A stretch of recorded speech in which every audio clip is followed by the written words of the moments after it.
अक्रूर जी का वृंदावन में आगमन, 38वां चैप्टर। नारद मुनि ने श्री कृष्ण द्वारा व्योमासुर के उद्धार का उल्लेख नहीं किया था, जिसका तात्पर्य यह है कि उसका उद्धार उसी दिन हुआ था जिस दिन की असुर केशी का उद्धार प्रातः काल में हुआ था। तद उपरांत सभी बालक गोवर्धन पर्वत पर गौएं चराने गए एवं व्योमासुर का उद्धार वहीं हुआ। दोनों ही असुरों का उद्धार प्रातः काल हुआ था। कंस ने अक्रूर जी से संध्या काल तक वृंदावन पहुंचने की प्रार्थना की थी। कंस का निवेदन निर्देश प्राप्त करने के उपरांत दूसरे दिन प्रातः काल अक्रूर जी ने रथ द्वारा वृंदावन के लिए प्रस्थान किया। वृंदावन जाते हुए अक्रूर जी श्री भगवान का यशोगान करने लगे, क्योंकि वे स्वयं श्री भगवान के महान भक्त थे। भक्तगण सदैव श्री कृष्ण के चिंतन में निमग्न रहते हैं एवं अक्रूर जी निरंतर श्री कृष्ण के कमल नयनों का चिंतन कर रहे हैं। अच्छा, जो नवना भक्ति है उसमें अक्रूर जी एक का एक स्थान है, क्या ये बेटे कौन सा है?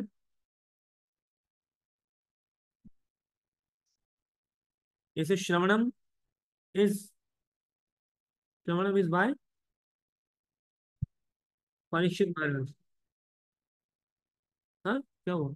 हैंड डाउन क्यों कर दिया अनीशा मतलब? ये प्रभु की परीक्षित। हाँ, सही। ओ नहीं नहीं, तो अक्रूर जी का क्या है? गायत्री माता जी। हरे कृष्णा प्रभु जी प्रणाम प्रभु जी विष्णु स्मरणम। नो। आश्रिता। हरे कृष्णा प्रभु जी नमस्कार। प्रभु जी वंदनम, ऑफरिंग प्रेयर्स।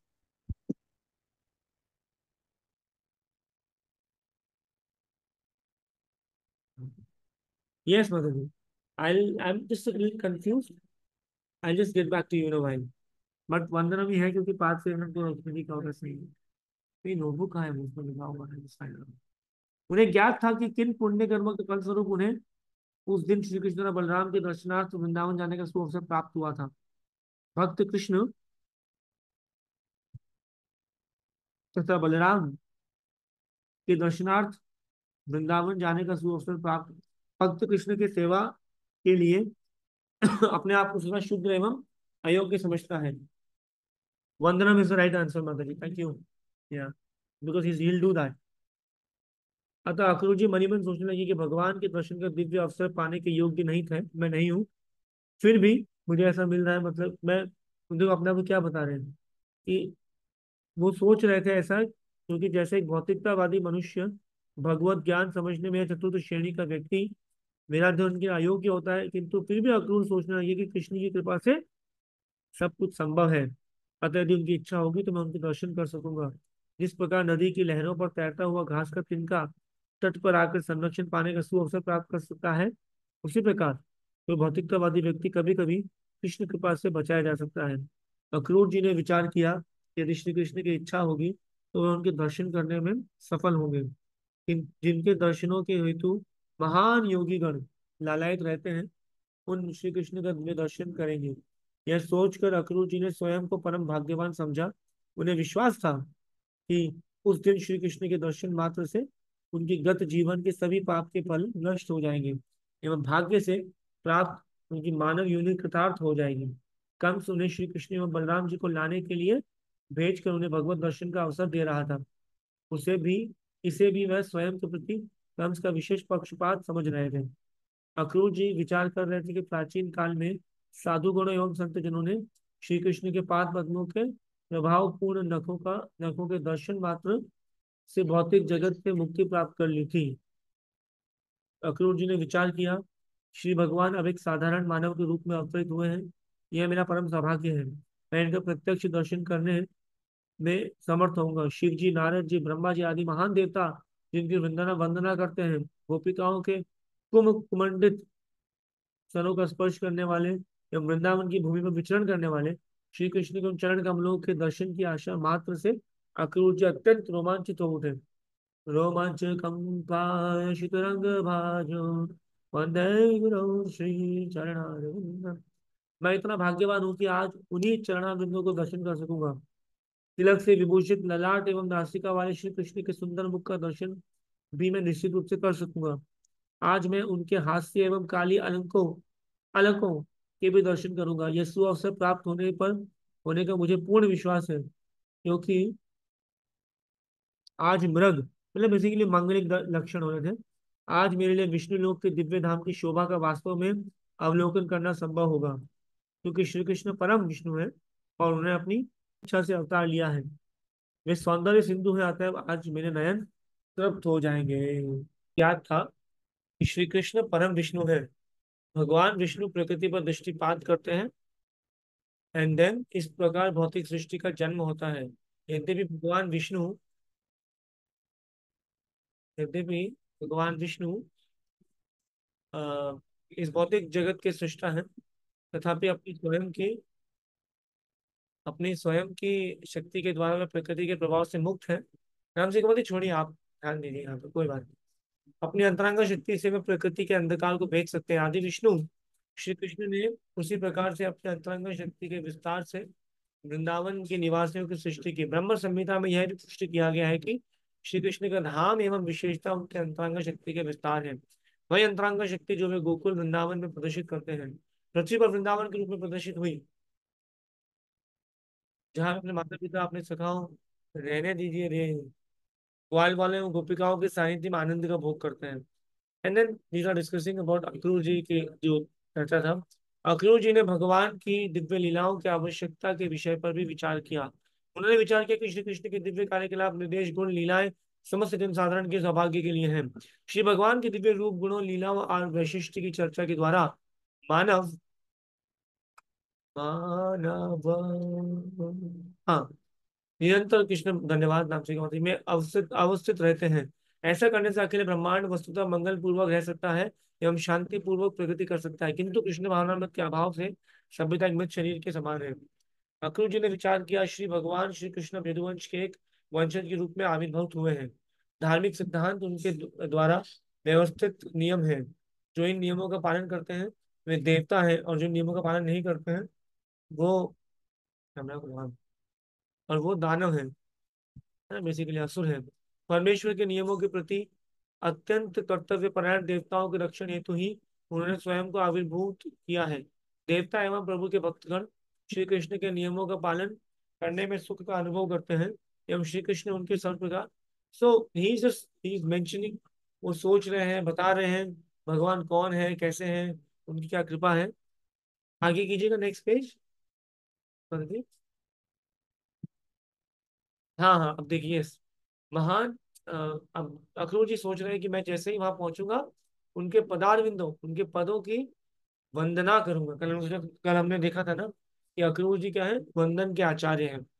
एवं वृंदावन में ग्वाल बालों के समान उनकी सखाओं में से एक बन जाऊंगा। जब मैं इस रीति से कृष्ण को नमन करूंगा तब निश्चित रूप से वे अपना अभय हस्त कमल मेरे मस्तक पर रख देंगे। उनके पदार विंदों में शरण लेने वाली सभी बद्धात्माओं को उनका अभय हस्त प्राप्त होता है। भौतिक अस्तित्व से भयभीत सभी प्राणी के लिए श्री कृष्ण ही जीवन के चरम लक्ष्य हैं। And then he is thinking about that thing again. इस रीति से अक्रूर जी श्री कृष्ण के हाथों से आशीर्वाद पाने की आशा करते हैं। उन्हें ज्ञात था कि उच्चतर, मध्यम, निम्नतर तीनों लोगों के स्वामी एवं स्वर्गाधिपति इंद्र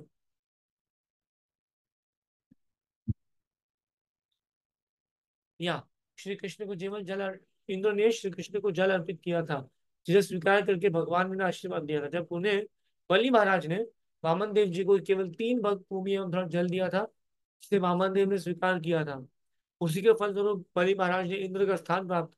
जब गोपियां श्री कृष्ण के साथ रास नृत्य करते करते श्रमित हो गई थी तो उनके मुख पर आए मुक्ता सदृश श्रम बिंदुओं पर श्री कृष्ण ने मानस सरोवर में उगे सुगंधित पुष्प, कमल पुष्प की भांति अपना हाथ फिराया तो वे तत्क्षण विगत श्रम हो गए। मेरा श्रम जो थक गई थी उससे दूर हो गई। इस प्रकार अक्रूर जी श्री कृष्ण के वरद हस्त से आशीर्वाद की तरह की आशा कर रहे थे। यदि वे कृष्ण भावनामृत को अंगीकार कर ले तो श्री कृष्ण का वरद हस्त सभी प्रकार के मनुष्यों को आशीर्वाद देने में सक्षम है। यदि कोई इंद्र की भांति भौतिक सुखों की कामना करता है तो श्री कृष्ण के वरद हस्त उसे वही वरदान उपलब्ध करा सकते हैं। इतने पर भी अक्रूर जी के शत्रु कंस का प्रतिनिधि नियुक्त होने से भयभीत थे। उन्होंने विचार किया, मैं श्री कृष्ण का दर्शन उनके शत्रु के संदेशवाहक के रूप में करने जा रहा हूँ। उसी समय उन्होंने यह भी विचार किया कि परमात्मा रूप में श्री कृष्ण प्रत्येक प्राणी के हृदय में निवास करते हैं। वो अपने जैसा होता है ना, प्रिय प्रियतम को जो मिलने जाते हैं, उसके पहले कितना ज्यादा संधि विच्छेद होता है, चीजें होती हैं मन में, डाउट्स आते हैं, डाउट्स का सॉल्यूशन होता है, so many things are happening, है ना। यहाँ पे वही सब चीजें चल रही हैं। और तब श्री कृष्ण एवं बलराम ये बता रहे हैं कि जब मेरे शरीर को वो स्पर्श करेंगे, तब मैं तत्क्षण विनय पूर्वक हाथ जोड़ के खड़ा हो जाऊंगा। तब श्री कृष्ण एवं बलराम जी निश्चित रूप से मुझे अक्रूर चाचा कहकर पुकारेंगे, और उस समय मेरा समस्त जीवन धन्य हो जाएगा। क्योंकि क्या होता है ना, कभी कभी बॉडीली फीचर्स, जैसे हम भगवान उनके भतीजे हुए, तो जब भगवान इस तरह से उनको बुलाएंगे, तो उनको अपनापन फील होगा कि अरे मेरा भतीजे आ गए हैं। और भगवान अगर चाचा बुला देंगे तो उनका एक संबंध भी जुड़ जाएगा। जैसे कुंती महारानी भी उनकी बुआ है। वैसे भगवद गीता में भी कहा गया कि परमेश्वर भक्त के द्वारा की गई भक्ति सेवा के प्रति सहानुभूति रखते हैं। अक्रूर जी ने विचार किया कि श्री कृष्ण देवलोक के कल्प वृक्ष की भांति है, जो पूजक की इच्छा के अनुसार फल देता है। एंड देन गोइंग ऑन, नीचे कीजिएगा।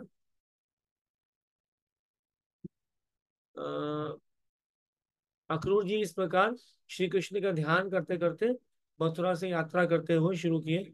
दिवस सावसान तक वे वृंदावन, तो शाम तक वो वृंदावन पहुंच गए। श्री कृष्ण के चिंतन में लीन अक्रूर जी की समस्त यात्रा समय की गति का अनुभव किए बिना व्यतीत हो गई। मतलब उन्हें पता ही नहीं चला कि कब समय, मतलब कब वो पहुंच गए। जब वो वृंदावन पहुंचे तो सूर्यास्त हो रहा था। जो ही उन्होंने वृंदावन की सीमा में प्रवेश किया, उन्हें गोपद चिन्ह एवं श्री कृष्ण के पग चिन्हों में के दर्शन हुए। श्री कृष्ण के चरण चिन्ह, ध्वजा, त्रिशूल, वज्र अब वो देखते ही उन्होंने क्या किया, श्री कृष्ण के पद चिन्हों के दर्शन होते ही वे रथ से नीचे कूद पड़े। रथ से नीचे उतरे नहीं, वो रथ से कूद पड़े। और आनंदातिरेक से उनका शरीर प्रकंपित हो उठा, कंपन होने लगा, और नेत्रों से अश्रु बहने लगे। श्री कृष्ण के चरण कमलों के स्पर्श से पावन उस धूलि के दर्शन पर हर्षातिरेक अक्रूर जी के मुख के बल धरती पर लौटने लगे। मतलब जैसे हम में से कई कृष्ण बंधु, हम सब जब गोवर्धन की यात्रा किए थे, तो हम गिरिराज जी में एक जगह जहाँ पे हम लोटे पोटे थे, हाँ, इस तरह से आगे की तरफ पीछे की तरफ, तो वैसा ही कुछ यहाँ पे महसूस हो रहा था। अक्रूर जी की वृंदावन यात्रा आदर्श है। वृंदावन यात्रा का विचार रखने वाले को अक्रूर जी के आदर्श पद चिन्हों का अनुसरण करना चाहिए, और सदैव सदैव श्री कृष्ण को की गतिविधियों एवं लीलाओं को चिंतन करना चाहिए। नरोत्तम दास ठाकुर ने एक बहुत सुप्रसिद्ध गान गाया है, बहुत सुंदर। विषय छड़िया को मैं शुद्ध हो बेमाना, को बे हम है राम श्री वृंदावन। कब और कब निताय चंदे करुणा करुणा होई बे, संसार वासना मोरा कब तुच्छ हो बे। बहुत सुंदर इट इज। आप पढ़ेंगे इस चीज को, तो इस भजन को नरोत्तम दास ठाकुर की प्रार्थना करके पूरा एक सीरीज है।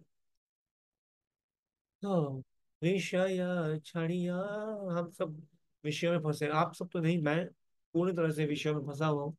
तो कब ये, किसी को याद आ रहा है इसका प्रथम पंक्ति, इनिशियल लाइंस क्या है इस भजन की? एनीवन? पूरे जान सकते हैं, नहीं तो फिर गायत्री माता की। जी अनंत। हरे कृष्ण प्रभु धन्यवाद।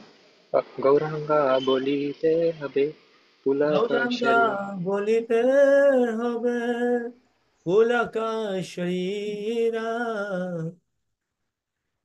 फिर हरि हरि बोलीते हरि हरि बोलिते नयन पवनीरा। We should meditate in on these bhajans. Anand Prabhu, what you asked for, you can start. No worries. It was wonderful. वास्तव में केवल टिकट पैसा देने से कोई वृंदावन नहीं जा सकता। अक्रूर जी ने वृंदावन जाने की प्रक्रिया को दर्शाई कि कैसे जब हम श्री वृंदावन, श्री मायापुर धाम की यात्रा करें, तो हमारा पूर्ण रूप से मन, हमारे मनसा वाचा काया उस चिंतन में लगी रहनी चाहिए कि हाँ, जब मैं वृंदावन जाऊंगा, जब मैं मायापुर आऊंगा, महाप्रभु, तो श्री कृष्ण, तब श्रीमती राधा रानी, राधा माधव, श्री श्री राधा श्याम सुंदर, गौर निताय, नृसिंहदेव, प्रभुपाद की कृपा से उनके दर्शन करूंगा। ये लीला स्थलियों पे जाएंगे, ये कथा सुनेंगे, कीर्तन करेंगे, श्री गंगा मैया, श्री यमुना मैया के दर्शन करेंगे, उनमें स्नान करेंगे, ब्रजरज को, मायापुर की रज को, नवदीप रज को अपने शरीर पे धारण करेंगे। और विषया छाड़ी, अरे शेयरिंग के बंद कर दिया। विषया छड़िया को मैं शुद्ध हमें माना, तो मैं हमें राम श्री वृंदावन। जब अक्रूर जी ने वृंदावन में प्रवेश किया, तब उन्हें गोदोहन के निरीक्षण में व्यस्त श्री कृष्ण बलराम जी के दर्शन हुए। जब श्री कृष्ण बलराम जी दूध दो रहे थे, श्री कृष्ण ने पीताम्बर एवं बलराम ने नीलांबर धारण किया था। पीताम्बर धरो, कौन सा क्यों ना गुरु महाराज, पीत नीलांबर धरो राधा, पीताम्बर धरो कृष्ण, समथिंग लाइक दैट। जीवने निर्मल जीवने मर गति, राधा कृष्ण गते मम, जीवने नित्य, राधा कृष्ण गते मम। सो अक्रूर जी ने शरद ऋतु के पूर्ण विकसित कमल दल जैसे श्री कृष्ण के नेत्रों का भी दर्शन किया। शरद ऋतु में कमल जो है पूर्ण विकसित होते हैं। हाँ, श्री कृष्ण बलराम जी यौवन के वसंत में पदार्पण कर चुके थे। तो बता पाएगा इस समय श्री कृष्ण जी की भगवान और भगवान की आयु कितनी थी? एनीवन? इस एग्जैक्ट टाइम पे कितनी आयु के थे भगवान? उत्सव नहीं? ओके, गायत्री माता, वो चली गई गायत्री माता। पारुल माता जी? प्रभु जी दंडवत प्रणाम प्रभु जी। 10 साल। नहीं। दस आर्यन? साल की थी। 8 से 16 वर्ष की।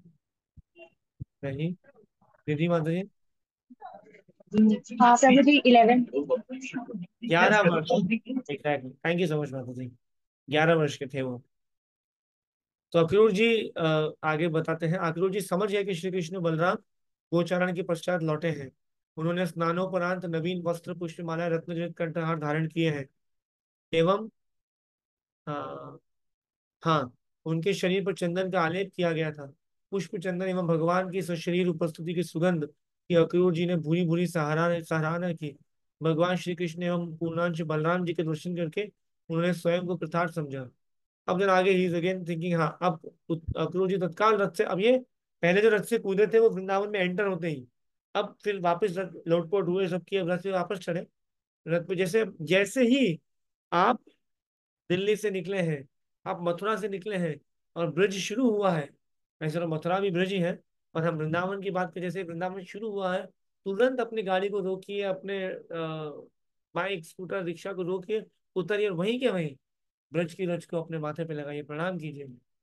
वहीं से आपका वृंदावन वास शुरू होता है। सो भगवान के चरणारविंदों को स्पर्श करके वे दिव्य आनंद में मग्न हो गए। उन्होंने दंडवत किया भगवान को, यस, उनका कंठ अवरुद्ध हो गया, वाणी मूक हो गई। उनके दिव्य आनंद के कारण उनके नयनों में अविरत अश्रुधारा बह चली। वे आनंद में ऐसे विभोर हुए जैसे दृष्टि एवं वाणी की शक्ति से रहित हो गए हैं। भक्त वत्सल श्री कृष्ण ने अपने हाथों को अक्रूर जी को उठाया और छाती से लगा लिया। आह, ऐसा प्रतीत हुआ मानो भगवान श्री कृष्ण अक्रूर से अत्यंत प्रसन्न थे। अब चल रहा है, श्री कृष्ण बलराम ने उन्हें एक एक गाय दान भी दी, एक एक गैया दान दे दी। अक्रूर जी ने भोजन लिया और बलराम जी ने उन्हें पान और सुपारी भेंट की और उन्हें अधिक प्रसन्न एवं सुखी करने के लिए चंदन का लेप भी अर्पित किया। श्री कृष्ण ने अतिथि के स्वागत की वैदिक विधि का पूर्ण रूप से पालन किया, जिससे कि अन्य सबको शिक्षा मिल सके कि घर में अतिथि का सत्कार कैसे किया जाता है। और उसने बताया कि कभी कुछ भी नहीं है तो आसन, जल और मीठे शब्द, ये दिया जाता है। फिर श्री कृष्ण के पोषक पिता नंद महाराज ने संबोधित किया, प्रिय अक्रूर जी, मैं आपसे क्या प्रश्न करूं? मुझे ज्ञात है कि आप क्रूर एवं आसुरी प्रकृति वाले कंस के संरक्षण में हैं। जैसे वधशाला में पशुओं के लिए बधिक का संरक्षण होता है, जो भविष्य में पशुओं का वध कर देगा, वैसा वैसा है। कंस इतना स्वार्थी है and he just telling about this कि मैं कैसे मथुरा के रक्षा कर रहा है पता नहीं। यह कथन अत्यंत महत्वपूर्ण है। यदि राज्यों में राजनीतिक अथवा प्रशासनिक प्रमुख केवल आत्महित में लगे हो, मतलब खुद के हित में, तो उस बाकी को क्या सुख देंगे। नंद महाराज के मनमोहक वचनों को सुनकर अक्रूर जी मथुरा से वृंदावन की एक अपनी किसी यात्रा का समस्त श्रम भूल गए। इस प्रकार लीला पुरुषोत्तम श्री कृष्ण के अंतर्गत अक्रूर जी का वृंदावन में आगमन नामक 38वें अध्याय का भक्ति वेदांत तात्पर्य पूर्ण हुआ। नाम सेविका माता जी की जय। निताई गौर प्रेमानंद। सही है।